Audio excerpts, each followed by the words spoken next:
Spine सीधी, okay sir. हम लोग 3 बार ओम का उच्चारण ओके और सर। उसके प्रार्थना। ओ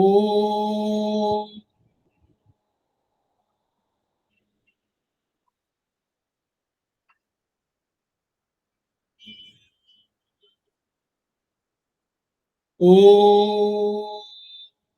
ओ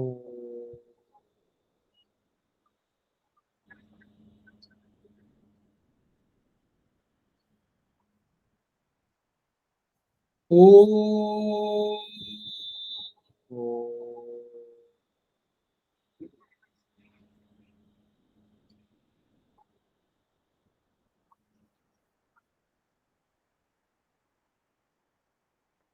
वह शक्ति हमें दो दयानिधे, कर्तव्य मार्ग पर डट जाए, पर सेवा पर उपकार में हम निज जीवन सफल बना जाए।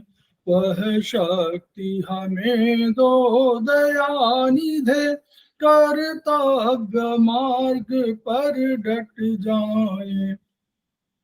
हम दीन दुखी निबलों विकलों के सेवक बन संताप हरे, जो है बिछड़े भूले भटके, उनको तारे खुद तर जाए।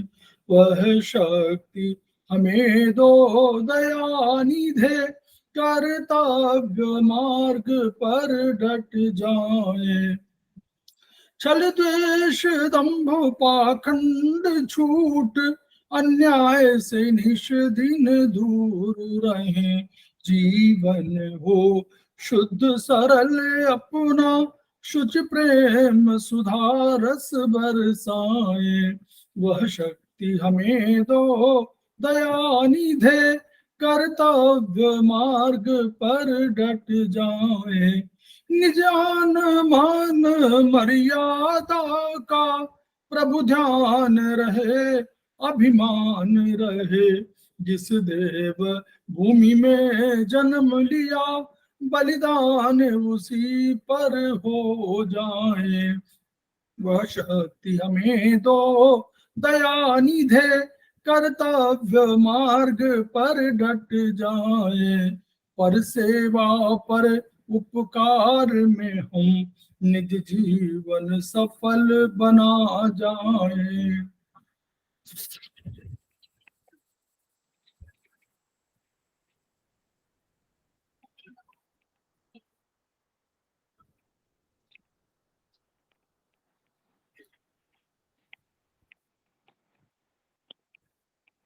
स्वागत, आपका स्वागत है। हम लोग समवाई फाउंडेशन की तरफ से आपको बोल रहे हैं, मैं उसका अध्यक्ष हूँ। हम लोग कुप्रेशर शोध प्रशिक्षण उपचार संस्थान प्रयागराज से संबद्ध हैं और उनके 3 मनीषियों के हम ऋणी हैं। 3 मनीषी हमारे हैं ब्रह्मलीन एमपी खेमका सर, दूसरे एसएस सर्राफ सर जो एपेक्स बॉडी के चेयरमैन हैं, और तीसरे हमारे वर्तमान अध्यक्ष श्री JP अग्रवाल सर।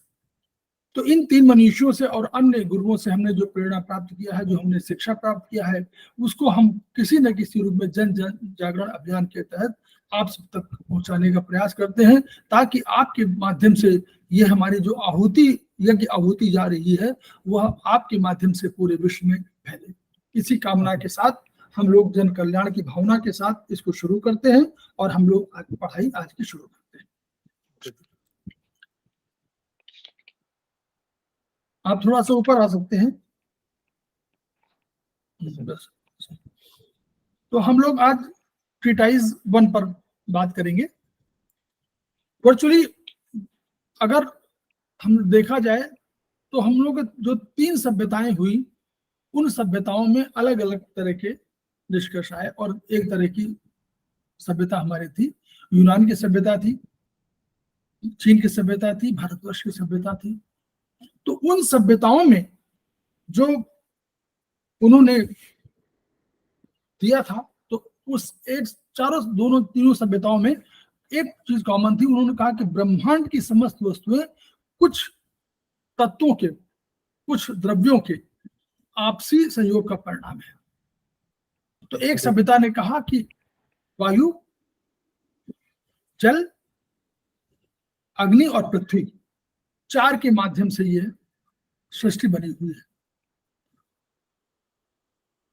चीन के, जब चीन की बात आई तो चीन ने कहा कि, उन्होंने कहा ये पंच तत्व, उन्होंने कहा 5 तत्वों से ये बना हुआ है।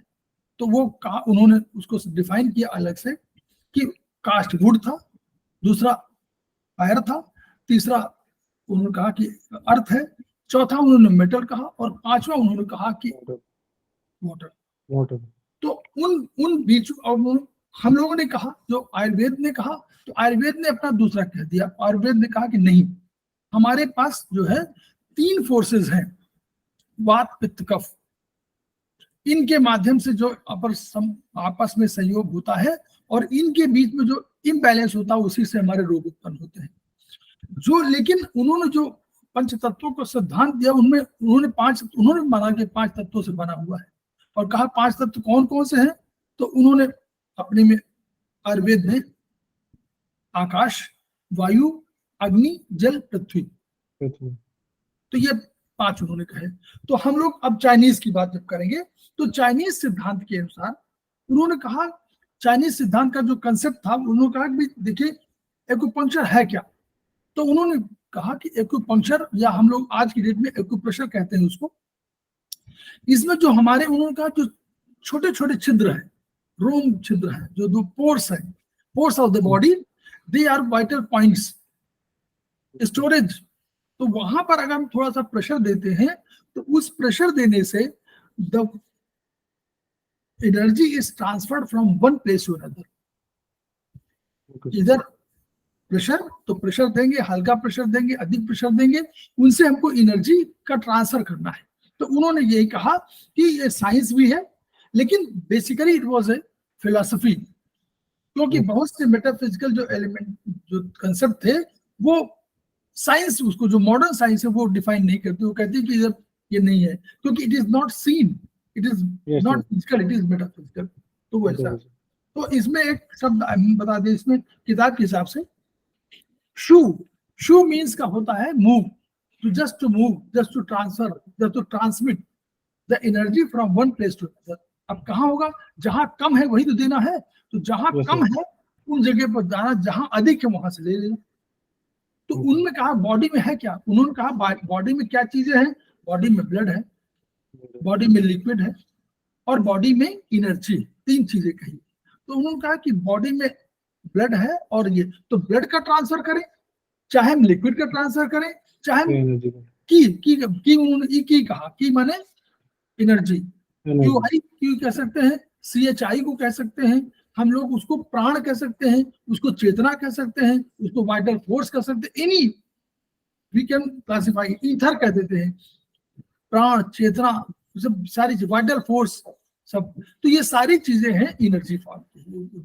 तो उस एनर्जी का ट्रांसफर हो, या लिक्विड का ट्रांसफर हो, या ब्लड का, ब्लड भी उसको मोर और लेस लिक्विड ही है, तो लिक्विड का ट्रांसफर हो या ब्लड का ट्रांसफर हो, ये सब। तो उसको शू कहा उन्होंने, just to transfer, just to transmit from one place to another place. और एक्यूप्रेशर क्या कहा गया, उन्होंने कहा कि दिस इज, हम लोग अगर वैसे करें तो एलोपैथ में जब हम बात करते हैं, तो एलोपैथ में हम क्या करते हैं, एलोपैथ में हम जाते हैं और कहते हैं हमको ये, वो डॉक्टर बोलता है कि आपको बीमारी है, कोई बीमारी बोल देता है कि आपको पीलिया हुआ है, आपको ये हुआ है, आपको सर दर्द, वो बीमारी का इलाज, तो बीमारी का इलाज वो करते हैं। होम्योपैथिक में क्या करते हैं, होम्योपैथिक में पूछते हैं कि व्हाट आर सिम्टम्स, सिम्टम्स क्या का इलाज है, तो सिम्टोमेटिक इलाज जो है वो हमारा होम्योपैथी बताता है। आयुर्वेद क्या कहता है कि देयर इज डिसबैलेंस बिटवीन वात, कफ एंड पित्त, लेकिन हमारी जो ये एक्यूप्रेशर है वो कहता no, we treat energy, just to get energy. तो हम करें treatment of energy, treatment by energy, treatment through energy.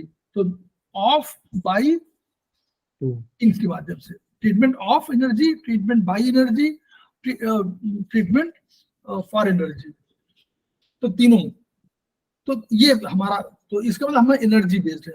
अब एनर्जी की जब बात आती है तो हम लोग कहते हैं कि एनर्जी क्या है, तो इन्होंने कहा कि एनर्जी को बैलेंस करना है, जहां अधिक है वहां से कम को भेजना है। This is the same concept which we find in homeostasis.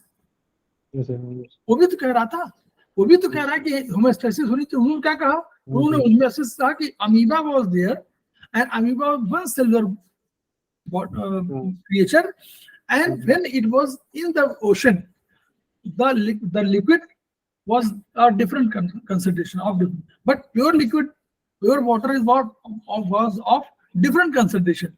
So when it is taken out, then it dies, because there is environmental change from ocean to pure water. तो उन्होंने कहा, वही कहा कि कोई भी चीज होगी तो वो जो एनवायरनमेंट के साथ अगर उसका तादाद में होगा तो वो जिंदा रहेगी, और अगर वो तादाद में नहीं हो बीमार पड़ जाएगी, और बीमार पड़ जाएगी और अल्टीमेटली वो। तो इन्होंने कहा, जो चाइनीज का पंप इसका केंद्र में, इन्होंने अपनी जो नॉलेज कही वो पहले तो उन्होंने कहा 4 डायग्नोसिस। तो डायग्नोसिस कैसे किया, उन्होंने डायग्नोसिस का एक कंसेप्ट बना दिया। डायग्नोसिस कैसे करेंगे, तो हमारे अपने आप देखिए, हमारे आंख है, हमारे पास स्किन है, हमारे पास कान है, हमारे पास नाक है, हमारे पास मुंह है।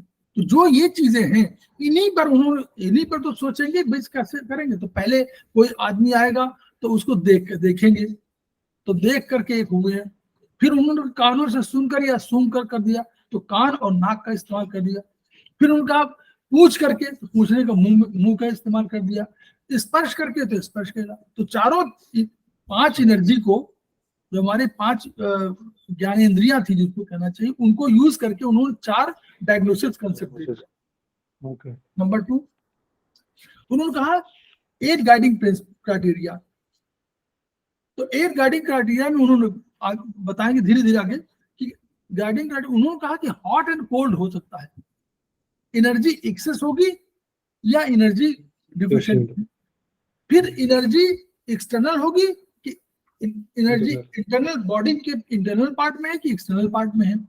और एक कंसेप्ट उन्होंने दिया इन और यांग, इन यांग का सिद्धांत। तो 4 होगा, इन यांग बात बताएंगे। 6 एक्सेस माने हुआ, उन्होंने 5 जो बनाए थे एलिमेंट, इनकी 6 एनर्जीज क्रिएट किया। फायर की उन्होंने 2 एनर्जी बनाई, फायर में 2 एनर्जी हुई, एक हीट और hotness.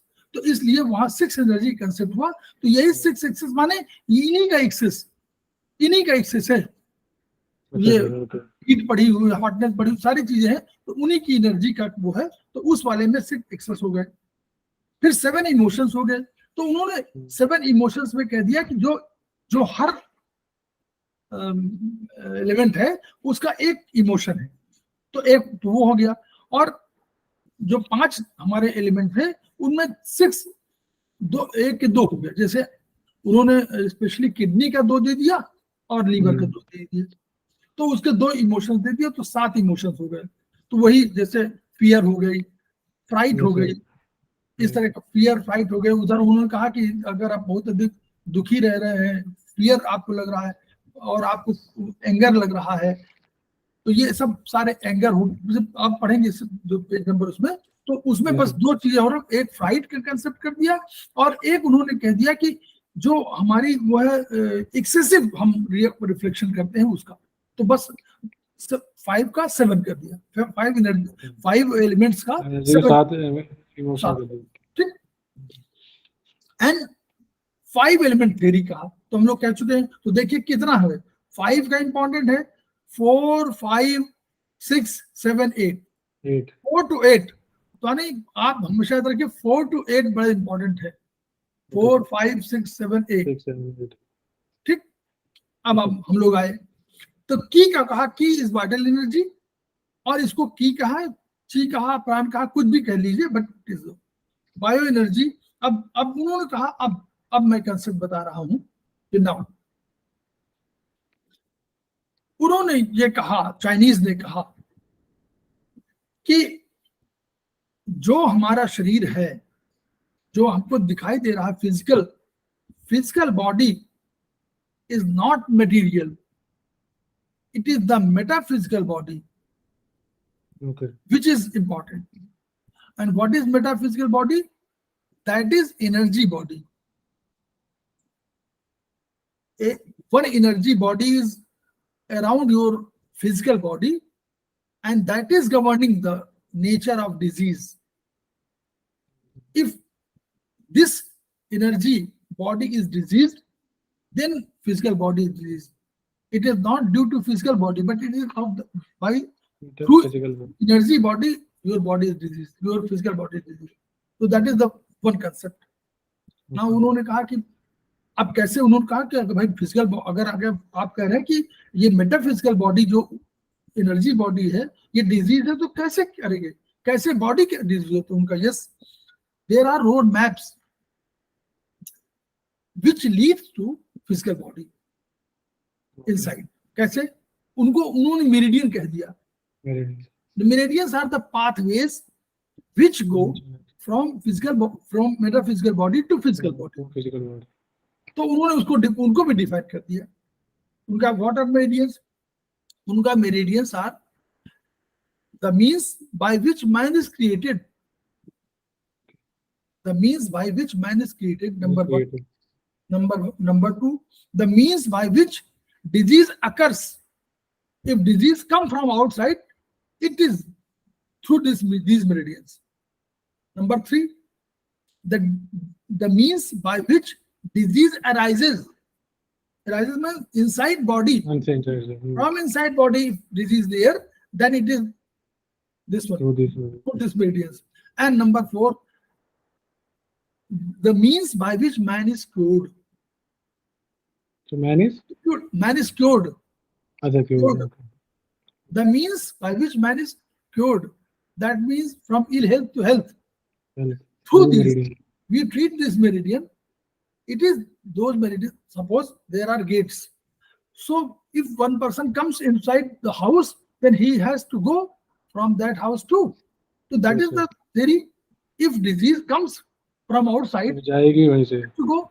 So then these are the four principles, four definitions rather. These are. Now, this is a concept of, there is a concept of yin-yang that is very famous. Yin-yang and meridian concept, they are very famous in Chinese theorem. Okay, sir. What is there? The Tao. Tao is the nature. Nature is the Tao. Tao has created itself in two forms. One is yang, the other is yin. Nature, though it is perfect, though it is unified, but it has created its two forms. One is yin, one is yang. Now, in force, these are forces. In force, they are complementary. They are not opposite to each other. Complementary. One comes after another. Cyclic changes are there. Zigzag. Suppose a wave is there. Wave comes down, goes up, down, or goes up and down. In this form, yin and yang, they cannot be separated because there is a seed of yin in yang and seed of yang in yin. Okay. Example, day and night. They have given the example of a mountain. उनका mountain में sun rays पड़ी, तो जो mountain का सामने का भाग है जहां सन पड़ रही है वो तो चमकीला है. पीछे का भाग क्या है? अंधकार. तो उनका this is Yang and this is in. जो पीछे का भाग जो दिखाई डार्कनेस में है वो इन है और सामने वो है. Now suppose the sun goes up and then goes down to west, तो ये सामने का भाग जो है इन हो जाएगा, ये यांग हो जाएगा. Now suppose in night darkness is there, it is in. Now when this moon moon appears, what happens? Some Light part and- is light. Light. That light part Is is yang in comparison to yin, which is Yin. darkness, which is dark. So this is the concept that yin and yang, they are complementary. Yin comes after yang, yang comes after, but it cannot be said which comes first. okay. They can be separated. This is the concept of yin yang. In yang, we can say, when we define it, so yin forces just go downward, and Okay. they created earth. In force created, Yeah. in force Earth. went downwards, it created earth. And yang, since it was light, hence it went upwards. Sir ये And- yin sir प्रकृति है, प्रकृति को बोल सकते हैं यिन. प्रकृति के दो फोर्सेस हैं. Okay okay. प्रकृति ने अपने को दो रूपों में प्रकट किया. तो यिन है. दोनों फोर्स, वही दो फोर्स है. एक उसके दो फोर्स है. जैसे हमारे दाएं बाएं हाथ है, तो उन्होंने दो फोर्स क्रिएट किया. एक फोर्स नीचे गई और उसने पृथ्वी की रचना कर डाली. वो क्यों एक कंडेंस हो गई है, ओके. और दूसरी लाइट फोर्स ऊपर क्यों गई. जो उसका जो आकाश ही. जो सॉलिड थी वो नीचे चली गई. जो और जो अब एग्जाम्पल आगे देंगे, वो चली गई. उसने दो चीजें क्रिएट किया. उसने वर्चुअली हेवन की. उनका कंसेप्ट हेवन का. They created heaven. Between heaven and earth man was found, man was created. वहां सन, वहां क्या है? आकाश, जिसको हम आकाश कर सकते हैं, but it is heaven. Heaven का रिप्रेजेंटेटिव कौन है? वहां पर है sun. Hmm. And sun, it is bright. It has got most energy. अच्छा. So this is the purest form of yang, the biggest form of yang. Sun. In comparison to, if you compare earth and sun, earth is yin, sun is yang. Okay. But there should be a condition. We have to categorize a condition, whether in the terms of lightness or heavier, or in terms of brightness, or in terms of darkness. We have to make a condition. So this is the case. If we compare moon and earth, and we say that in comparison to the structure, moon. Okay. so earth is bigger than moon. moon. So earth is तो sir वो change हो जाएगा, फिर वहाँ से अर्थ यहाँ हो जाएगा. और okay, बस that is the concept. तो ये वाला दो कंसेप्ट उन्होंने दिए. तो अब उन्होंने कहा कि अब हम लोग इसकी बात करें कैसे होगा. तो उन्होंने कहा कि ठीक है. उनका क्लास है क्लास.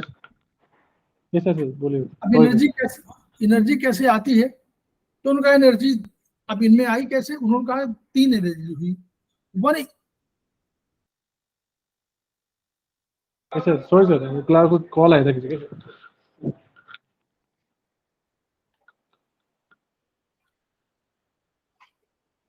चले कंटिन्यू करें. Yes sir. Yes yes. तो उन्होंने कहा कि स्पेशली जो है एक एनर्जी हुई जो आपके मदर फादर के थ्रू गॉड हैज गिवन, और that energy is stored in kidney, either in the form of liquid or in the form of energy. Okay sir. Kidney में. वो किडनी के बीच में है. किडनी के जो हमारा किडनी है, किडनी के बीच में वो है, और that is stored. You just say कि stored in kidney. That is essence. Essence. हाँ, this is known as essence. ESSENCE. Essence. Okay. One energy. Second energy, which you take by food, through food, water, air, and all that. This is, or the vegetables and all that. This is energy, earthly energy. Okay. Which you get From food and third energy, the real concept, the third energy comes from cosmos. okay. It is not air. It is not oxygen. Okay. It is not oxygen. It is not air. It is cosmos energy. This comes from heaven, from earth, from heaven to earth, to humankind. This is the concept. So there are three energies, and they just intermingle, yeah, they are mixed, fused, and they just create the man's energy. This is the concept. Okay sir, ये तीनों ने मिलके बनाया है मतलब Yes, मनुष्य को।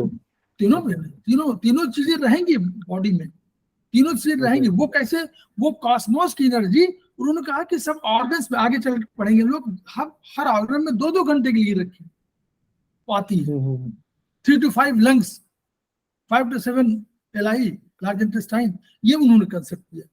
तो वो उस तरह आती, वो कॉस्मोस एनर्जी है। हम लोग जो लिक्विड ले रहे हैं, जो फूड ले रहे हैं, वो हमारी एनर्जी वो आ रही है, और आपके गॉड की एनर्जी ऑलरेडी किडनी में है। नाउ अब ये उसी को, अब सुपरफिशियल एनर्जी क्या कहा?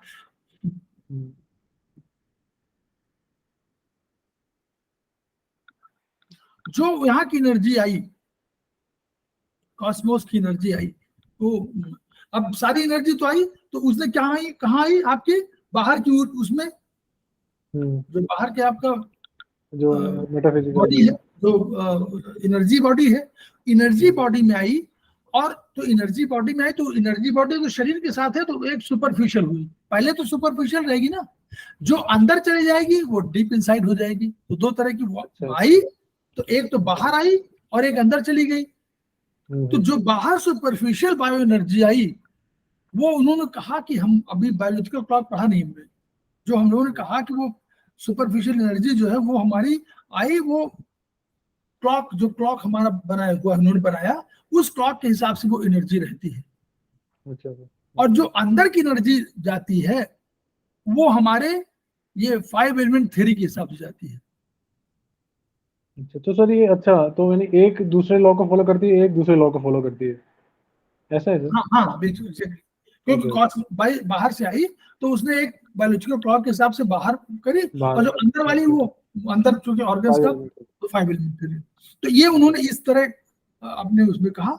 और ये कंसेप्ट आप लोगों की ऑर्थोपैथी और हेट्रोपैथी, ये कंसेप्ट है कि ये जो, अगर आप नेचर के साथ बहुत कोहेसिवनेस रखते हैं तो ऑर्थोपैथी, और अगर कोहेसिवनेस नहीं है, जैसे आप कहा कि दिन में जागिए और दिन में आप सो रहे हैं और रात में जाग रहे हैं, तो जस्ट कोहेसिवनेस नहीं है, तो इसलिए उसको कहा कि जो तो जो है सहज जीवन होगा वो अपने हिसाब से होगा, और असहज जीवन होगा तो नेचुरली उसमें बीमारियां अधिक आएंगी। ये उनका कंसेप्ट था। अब हम लोग आ रहे हैं 5 एलिमेंट पे। अब 5 एलिमेंट में उन्होंने कहा कि ठीक है, there is a relationship between these 5 elements. कैसे? उन्होंने एक कंसेप्ट किया, जो आप पेज नंबर 6 में पढ़िए। This is the clock. Okay sir. उन्होंने कहा कि देखिए, अब इसमें समझ लीजिए, अभी बहुत सी चीजें इसमें डिफाइन होनी, यही समझना है बस केवल। उन्होंने कहा कि सारे एनर्जी, तो मान लीजिए वुड हैज क्रिएटेड फायर। क्यों? कैसे? उन्होंने कहा वुड जो है, अगर आप फॉरेस्ट में जाइए तो फ्रिक्शनल, उससे अपने आप ही आग लग जाती है। तो उन लगाता नहीं कोई, फॉरेस्ट फायर है जो फॉरेस्ट जंगलों में आग लग जाती है। यस। तो उन्होंने कहा कि would is the creator of fire. Generation जिसको बोलेंगे, जनरेटिव साइकिल में क्रिएटर ऑफ फायर। फायर जब बिल्कुल बैठ गई, 6 महीने बीत गए तो बुझ गई, तो बुझ गई, उसके बाद इट क्रिएटेड अर्थ। जब अर्थ में करिए तो उनका कंसेप्ट था कि आप खुदाई करिए तो आपको मेटल मिलेगा, मोल्टन मेटल, लावा। नीचे लावा, नीचे। फिर उन्होंने कहा कि अगर लावा को आप पिघला दीजिए, मतलब मेटल को पिघला दीजिए, तो लिक्विड बन जाएगा। तो लिक्विड मतलब वाटर। तो उनका अर्थ है, earth is the creator of metal, metal is the creator of water. और अगर वाटर से सिंचाई ना करें तो वुड नहीं जिंदा रहेगा।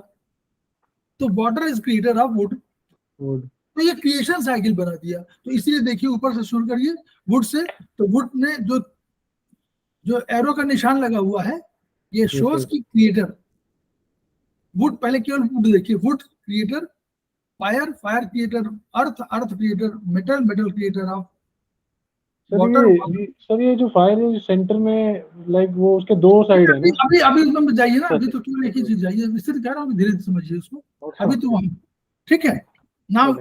अब उसके बाद हम लोग जब ये हम लोग समझ में आ गया, फिर उसके बाद उन्होंने एक और थ्योरी रखी, उन्होंने कहा कि इन दोनों के बीच में डिस्ट्रक्टिव साइकिल भी है, यानी कंट्रोलिंग साइकिल, कंट्रोल भी कर रहे हैं। कैसे कंट्रोल कर रहे हैं? उन्होंने कहा कि अगर आग लगी हो तो पानी से उसको बुझा देंगे। तो देखिए नीचे तीर में वाटर का एक तीर बना हुआ है फायर की तरफ। हाँ ठीक है। तो water is the controller of fire, controlling cycle, ठीक है। वाटर ने कंट्रोल कर लिया फायर को, क्यों? बुझा दिया। फायर ने क्या किया? फायर के देखिए, फायर अगर जो है मेटल को पिघला देगी, शेप चेंज कर देगी, तो fire is the creator of, fire is the controller of metal. अब मेटल का देखिए, मेटल से आप कुल्हाड़ी से लेके जाएंगे और काट देंगे पेड़ को, तो it is the controller of would. और वुड को अगर आप देखें, अगर वुड को आप लगा दें, हर जगह पेड़ लगा दें, तो जो अर्थ का खाली जमीन है, मतलब जमीन जो खाली होगी वो कम हो जाएगी, उसके क्वांटिटी जो है कम हो जाएगी, डायमेंशन। तो वो डायमेंशन के लिए उन्होंने कहा ये क्रिएटर, उसका कंट्रोलर ये है। और अगर आपको पानी रोकना हो तो मिट्टी की मिट्टी लगा देंगे, तो उन्होंने कहा ये कंट्रोलर है। तो इस तरह एक कंट्रोल साइकिल के कर, एक जनरेशन साइकिल हुई, जो जनरेशन हुआ, और एक सीधे वाली जनरेशन साइकिल, और ये कंट्रोलर साइकिल बना दिया। तो ये रिलेशनशिप हो गया। अब इनको उन्होंने और भी चीज कही। अब जब उसकी बात आई कि इनको रखना था कि हम सारे एलिमेंट वो ऑर्गन्स को कैसे रखें। अब ऑर्गन्स की बात आई, भाई शरीर में ऑर्गन्स भी है, तो ऑर्गन्स को हमको डिफाइन करना है। तो उन्होंने इसको डिफाइन अपने हिसाब से किया, लेकिन रखा कैसे? देखिए, लीवर को, जो लीवर और गॉल ब्लैडर को, उन्होंने दो चीज और पहले कहा कि भाई इन और यांग में तो दो फोर्सेस कही थी। yes, sir. तो उन्होंने कहा कि ऑर्गन्स को भी दो फोर्सेस में बांटना पड़ेगा, एक ऑर्गन इन होगा, एक यांग होगा। तो उन्होंने इसको डिफाइन किया कि जो ऑर्गन लगातार काम करते हैं वो यांग इन ऑर्गन है, which continuous work they are yin, which by virtue of time, by virtue of opportunity they work, they are yang organ। जैसे हार्ट लगातार, लंग्स लगातार, लीवर लगातार, स्प्लीन लगातार, किडनी लगातार, उसको कोई रोक नहीं सकते, वो लगातार काम करती है। लेकिन स्टमक, अगर आप खाना नहीं खाएंगे तो स्टमक काम नहीं करेगा। स्मॉल इंटेस्टाइन, जब खाना नहीं खाएंगे तो स्मॉल इंटेस्टाइन काम ही नहीं होगा, लार्ज इंटेस्टाइन काम ही नहीं होगा। उसी तरह गॉल ब्लैडर खाना नहीं खाएंगे तो उसकी जरूरत ही नहीं, वो स्टोरेज पड़ा हुआ है। और यूरिनरी ब्लैडर, अगर आप पानी वानी न पिए तो कभी यूरिनेशन करेंगे नहीं। तो इसलिए उन्होंने कहा इस तरह ऑर्गन रखे, दो ऑर्गन का एक, ये ऑर्गन पेयर कहलाए। जैसे एग्जांपल दे रहा हूं, हार्ट और स्मॉल इंटेस्टाइन को एक साथ रखा गया, लंग्स को और लार्ज इंटेस्टाइन को साथ रखा गया। क्यों? ये समझ लीजिए, बस यही पर थ्योरी है। लंग्स करते क्या है? लंग्स हवा लेते हैं, ऑक्सीजन को अंदर ले जाते हैं, उसको सबको डिस्ट्रीब्यूट कराते हैं जो भी है, और उसके कार्बन डाइऑक्साइड को निकाल देते हैं। यानी क्या हुआ? इम्प्योरिटीज को बाहर निकालते हैं, वेस्ट प्रोडक्ट को बाहर निकालते हैं, और जो शुद्ध प्रोडक्ट है उसको लेते हैं। ठीक। और लार्ज इंटेस्टाइन क्या करता है, देखिए यही करते हैं। वेस्ट Waste प्रोडक्ट को भी निकालता है अच्छा, और जो सही होता है उसको रख हाँ, लेता है। कर लेते तो हैं। उन दोनों का फंक्शन एक ही तरह के हुए, इसलिए उन फंक्शनैलिटी के बेसिस पर they are similarity in functions, hence अच्छा, they are इसलिए clubbed into one single element system. Pair कर दिया उसको। What हार्ट और एसआई का काम क्या है? एसआई का काम समझिए क्या है, स्मॉल इंटेस्टाइन का काम क्या है। डाइजेस्टिव सिस्टम में जब स्टमक के बाद जाता है तो स्मॉल इंटेस्टाइन सबसे अधिक सिक्रेशन वो करता है, absorption. 90% absorption is done by small intestine, चाहे वो मिनरल हो, चाहे कार्बोहाइड्रेट हो, चाहे वाटर हो, जो भी चीज हो, मतलब आपका है ना, प्रोटीन हो, फैट हो, इन सबको वही मेन करता है 90%। फिर इनको क्या करता है, ये सारे कॉन्स्टिट्यूएंट्स जो होते हैं, जो सारे होते हैं vitamin, minerals and all that, इसको हम लोग न्यूट्रिएंट्स कह सकते हैं, they just go to form blood. तो क्या होता है, ब्लड की कैपिलरी में जाते हैं और वहीं इकट्ठे होकर के वहां सारे पॉइंट सारी चीजें आ जाती हैं और फैक्टर्स आ जाते हैं और वहीं पर ब्लड की रचना होती है। तो ब्लड कहीं बाहर नहीं बनता, ब्लड कैपिलरीज में बनता है, ये जानना जरूरी है। उसमें पढ़ेंगे हम लोग बीएचबी में कि ब्लड जो है कैपिलरीज में बनता है, तो वहां सारी चीजें आ जाती हैं और वहीं पर कैपिलरी में बन करके ब्लड बन जाता है। तो उनका फंक्शन क्या है, उनका फंक्शन ये है, डाइजेस्टिव सिस्टम का फंक्शन ये है कि ब्लड का फॉर्मेशन। तो what is blood? Blood is the product. एक फैक्ट्री है, उस फैक्ट्री में ब्लड बनता है, और वो फैक्ट्री कौन सी है? Digestive system. माउथ से खाना जो खाया वो हमारा डाइजेस्टिव सिस्टम से बन करके ब्लड के रूप में फॉर्म हुआ। तो blood is the product made by factories और डाइजेस्टिव सिस्टम। तो हमारी ये फैक्ट्री में क्या हुआ, सारी मशीनें हमारी बना करके बनाई। फिर क्या हुआ, अब ब्लड आ तो गया, ब्लड को ले कौन जाएगा? ब्लड को कहाँ जाना है? ब्लड को जाना सेल में, क्योंकि सेल से टिश्यू, टिश्यू से ऑर्गन, ऑर्गन से सिस्टम, सिस्टम से body. This is the cell, tissue, organ, system and body. तो अब सेल में जाना है, सेल हमारा क्या है? कंज्यूमर। अब इसको जब भिजवाने की बात आई तो कैसे फैक्ट्री में भेजते हैं आप लोग? ट्रांसपोर्टर बुलाते हैं, आ जाओ ये सामान वहां पहुंचाना है। तो ट्रांसपोर्टर कौन हो गया? हार्ट। हार्ट और उसकी कैपिलरीज क्या हुई? ट्रांसपोर्टर हो गई। उन्होंने क्या किया, ट्रक में अपना लादा और लादने के बाद सबको जाके दे आए और कहा कि जो आपके पास खराब सामान हो वो हमको दे दीजिए। तो खराब सामान लेके चले आए। ठीक, तो इसलिए हार्ट का फंक्शन और एसआई का फंक्शन मोर और लेस वही है, making of product and transportation of product. इसलिए दोनों का फंक्शन एक होने, उनको दोनों को एक क्लब में कर दिया गया। क्लबिंग कैसे कर रहे हैं? किडनी और यूबी दोनों का फंक्शन एक ही था, यूरिन का क्रिएशन और यूरिन का जो है निकालना, स्टोरेज एंड ऑल दैट। उसी तरह लीवर का, लीवर बाइल जूस का प्रोडक्शन, स्टोरेज, गॉलब्लैडर। अब बचा स्प्लीन और स्टमक। स्टमक खाती है और स्प्लीन उससे ऊर्जा बनाती है, तो वो भी दोनों का एक नेचर हो गया। तो स्टमक स्प्लीन एक ग्रुप हो गया, ये सारे ग्रुप बना दिए गए। अब ग्रुप बनाने के बाद उनको कहा गया कि इनको एलिमेंट के साथ रख दिए। तो इन्होंने वुड के साथ रखा लीवर को और गॉलब्लैडर को। क्यों रखा? बैम्बू से आप उदाहरण लीजिए, बैम्बू यूं झुकता है, यूं झुकता है, यूं झुकता है, कैसे भी मोड़ कर दीजिए, है ना। तो वो जो नेचर था उसका, वो नेचर लीवर में पाया गया। लीवर की एनर्जी, ये मेटाफिजिकल है, थोड़ा कॉन्सेप्ट है। फिलहाल उन्होंने कहा कि लीवर की एनर्जी इधर जाती है, ऊपर जाती है, नीचे जाती है, इधर भी जाती है, किसी तरफ जा सकती है। तो इसलिए जैसे बैम्बू इधर उधर मूव करता है, वैसे ही लीवर की एनर्जी, इसलिए लीवर को उन्होंने वुड के साथ रखा। ठीक। हार्ट फायर, फायर क्यों?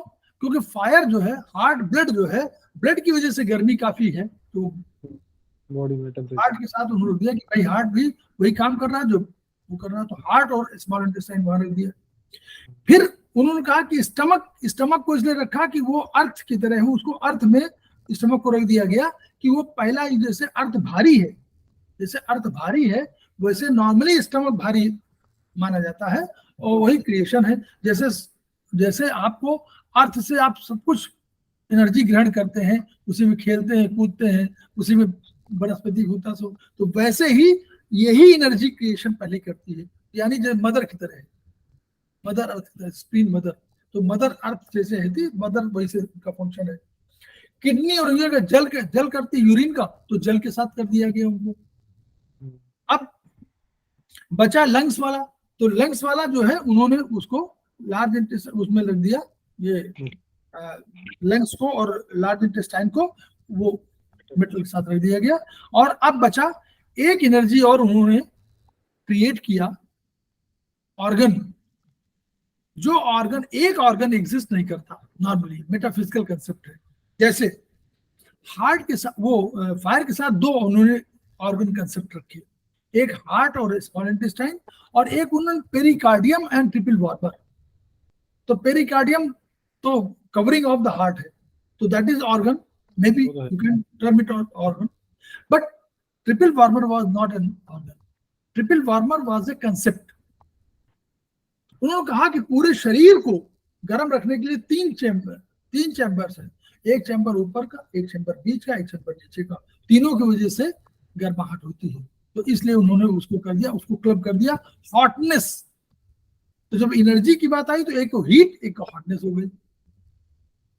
और वुड की उन्होंने कहा कि देखिए कलर क्या है, उनका ग्रीन कलर है, क्योंकि जंगल में जाइए तो ग्रीन कलर मिलेगा और एयर बहुत अच्छी मिलेगी, तो air, wind was energy and green was colour.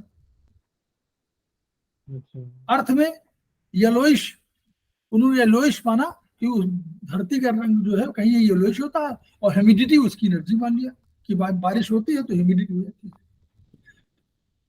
Red उसका मान लिया हीट, रेड और कलर मान लिया हार्ट का, वो ब्लड का, हार्ट में ब्लड है तो ब्लड का रंग लाल हो गया, और लाल मान लिया, और एक लाल के साथ साथ उन्होंने उसको इसका ऑरेंज मान लिया। और अब लंग्स में आए तो लंग्स का जो उन्होंने कहा कि जब मेटल होता है तो मेटल बिल्कुल ड्राई होता है, तभी तो वजनी होता है। अगर पानी होगा तो हल्का हो जाएगा, तो वो उसको ड्राइनेस मान लिया उनकी, तो ड्राइनेस एनर्जी, और उसका कलर भी मोरलेस या तो ब्राउन होगा या व्हाइट होगा। और अर्थ का, वो जल का, उन्होंने कहा कि अगर जल चल रहा है, जैसे समुद्र का जल नीला है, लेकिन अगर पोखरों में रखे तो काला काला दिखाई पड़ता है, तो काला हो गया, और उसका शीतलता उसका कैरेक्टर हो गया, वो मतलब एनर्जी हो गई। तो ये इस तरह करके उन्होंने फॉर्म कर दिया। अब इस चार्ट में देखिए, इन ऑर्गन अंदर की तरफ रखे गए हैं,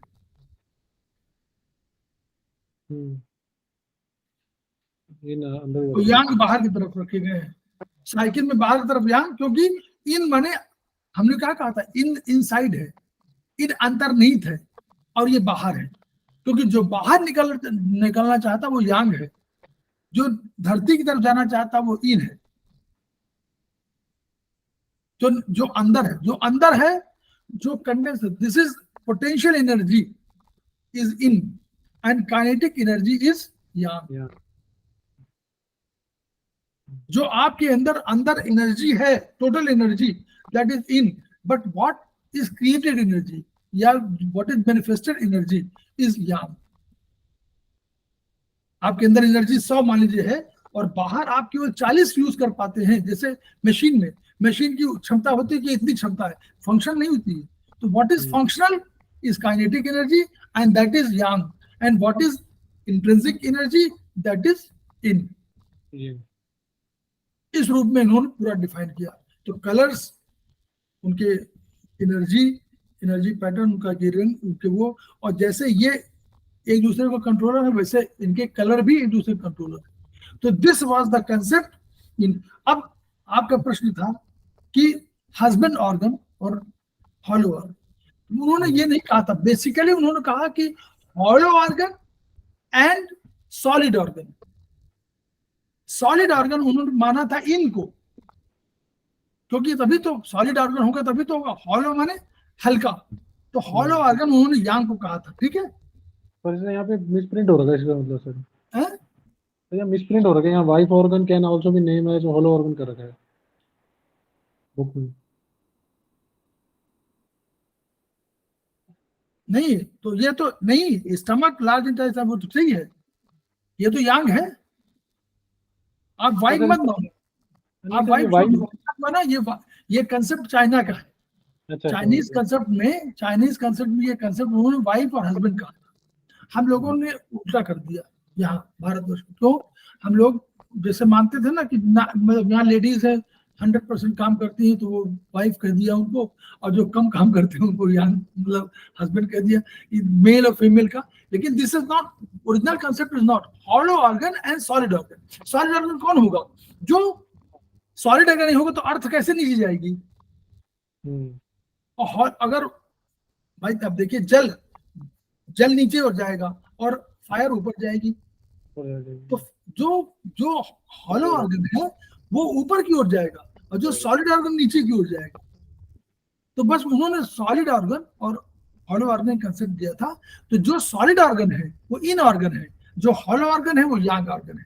और हम लोगों ने उसको समझने की दृष्टि से कह दिया कि जो 100% फंक्शनल है हमेशा वो इन है, और जो कभी कभी फंक्शनल है वो यांग है। ये अभी क्या लिखना है? सर एग्जाम में आएगा तो मतलब क्या लिखना है, कौन सा फॉलो करना है? ये एग्जाम में ये पॉइंट पूछा जाएगा ना कि हस्बैंड कौन है, ये कौन पूछेगा भाई? ये तो डिस्प्यूटेड है ना।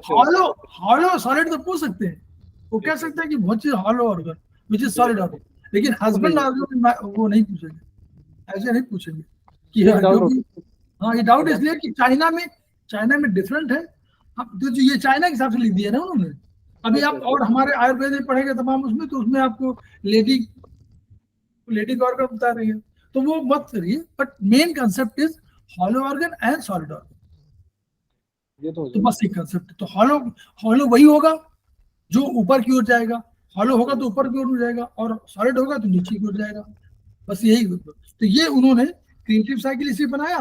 तो ये हम आपको इसलिए बोल रहे हैं कि ये कम से कम ये कंसेप्ट क्लियर हो जाएगा आपको।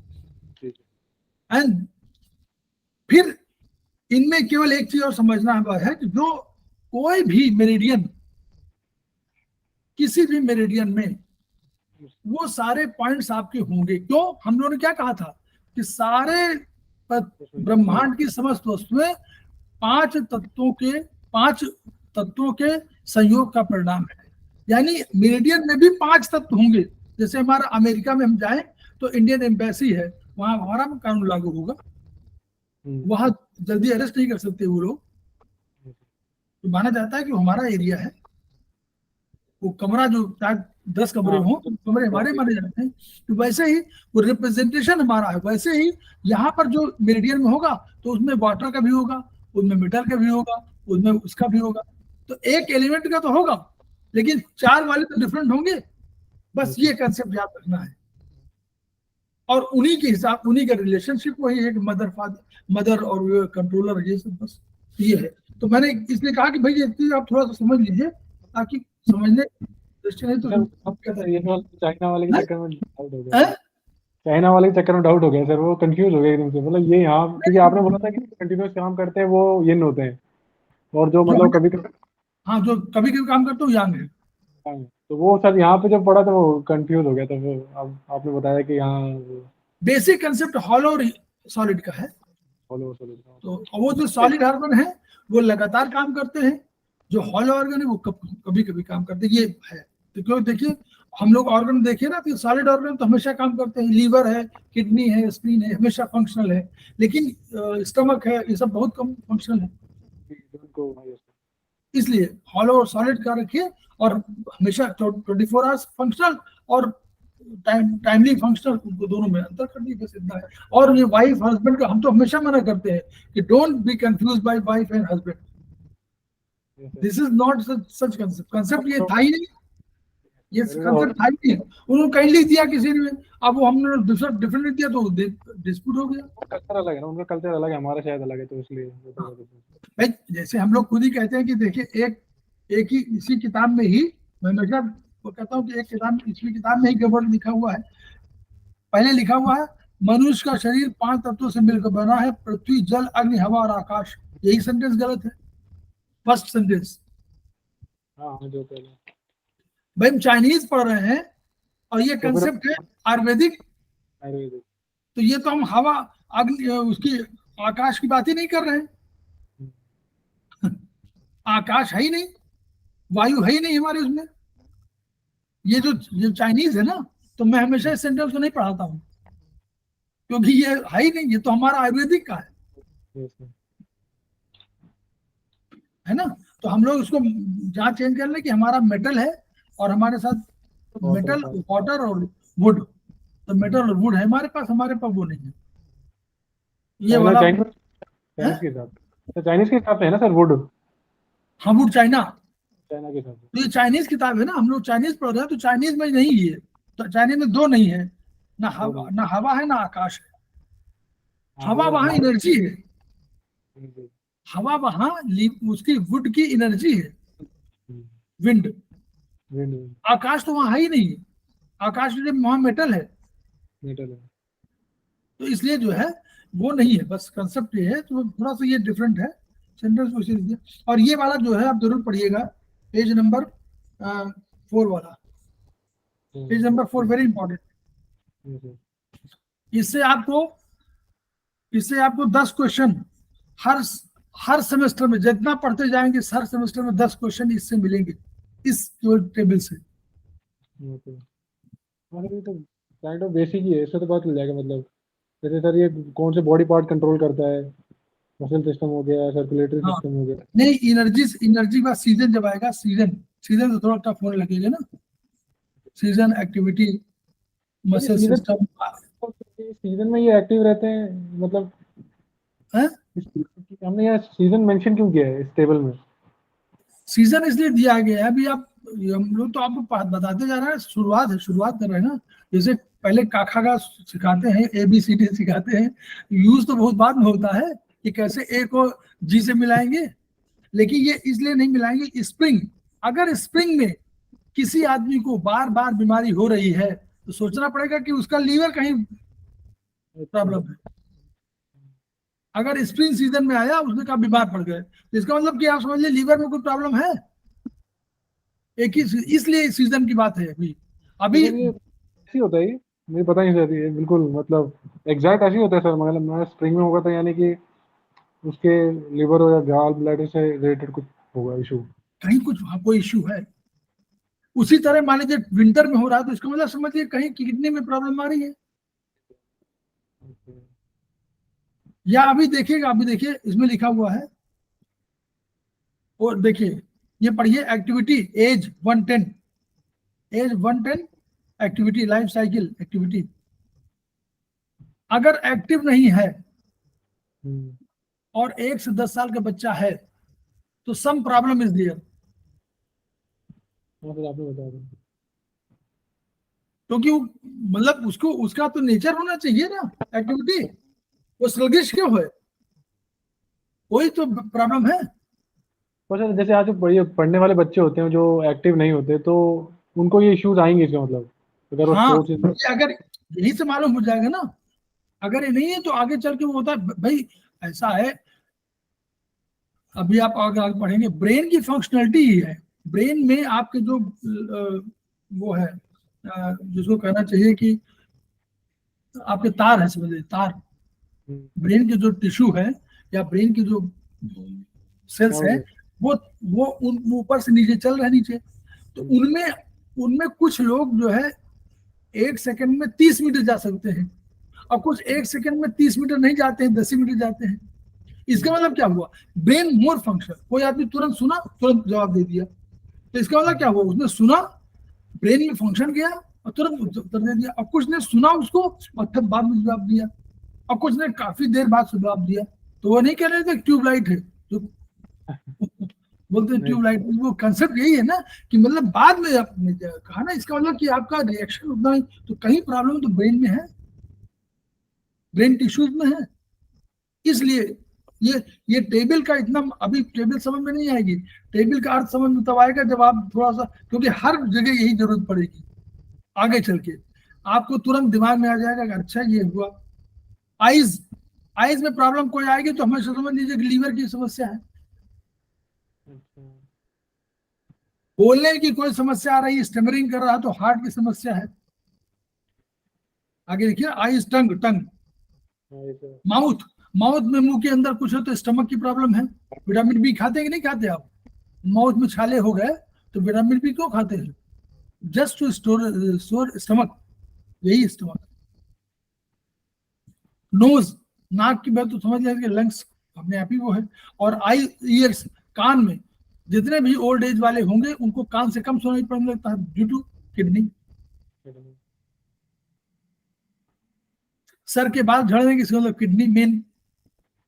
चलिए लाइफ साइंस है मतलब, पर हम, बट ये मॉडर्न साइंस में इसको निकलिए, यस, हाँ, आप यही तो कह रहा हूँ, ये इसको जब पढ़ेंगे तो आपको अभी नहीं, बाद में समझ तुरंत आ, जैसे कोई आया और उसने कहा कि हमारे साल 20 साल का 25 साल का है, कह रहा बाल बुझ हो रहे हैं, तो आप तुरंत ध्यान देना चाहिए कि आपको दो चीजें, या तो हीट बहुत बढ़ गई है, आयुर्वेदिक के हिसाब से हीट बहुत बढ़ गई है तो भी बाल झड़े जाएंगे, टूट जाएंगे ना, हीट अधिक हो जाएगी तो, और नहीं तो चाइनीज में किडनी। तो सर एक डाउट है, अब जब हम कभी किसी को ट्रीट करेंगे तो मतलब हमें इन दोनों को देखना है, मतलब कि आयुर्वेदिक के थ्रू भी देखना है? इसलिए कि आप पानी कम पी रहा है तो पहले पूछें पानी कितना पीते हो, वो कहा भाई 2 गिलास पीता हूँ पूरे दिन भर में, तो आप समझ जाओगे कि स्टमक हीट तो है ही है उसके पास, क्योंकि भाई 2 गिलास पानी पी रहा, चाहिए उसको 3 लीटर पानी, और 2 गिलास केवल पी रहा है, 1 लीटर भी नहीं पी रहा, तो स्टमक हीट तो रहेगी ही। तो एक तो ये कारण होगा, और दूसरा कहीं किडनी प्रभावित तो नहीं है, तो किडनी प्रभावित आप कुछ टेस्ट मत कराइए, आपकी किडनी का ट्रीटमेंट कर दीजिए, खत्म। ट्रीटमेंट कर दें, ओके ओके। जब आप पढ़ेंगे इसमें कि किडनी का कौन सा करेंगे, आगे हम लोग पढ़ेंगे ना ऑर्गन सोर्स उनमें आप कोई पॉइंट लगा देंगे तो उससे लगेगा वो हो जाएगा। तो इंटरेस्टिंग तो है बहुत लाइफ नहीं, धीरे धीरे होगा, धीरे धीरे अच्छा लगेगा, ठीक है। Okay, all the best. Okay, thank you sir, good night sir. Good night.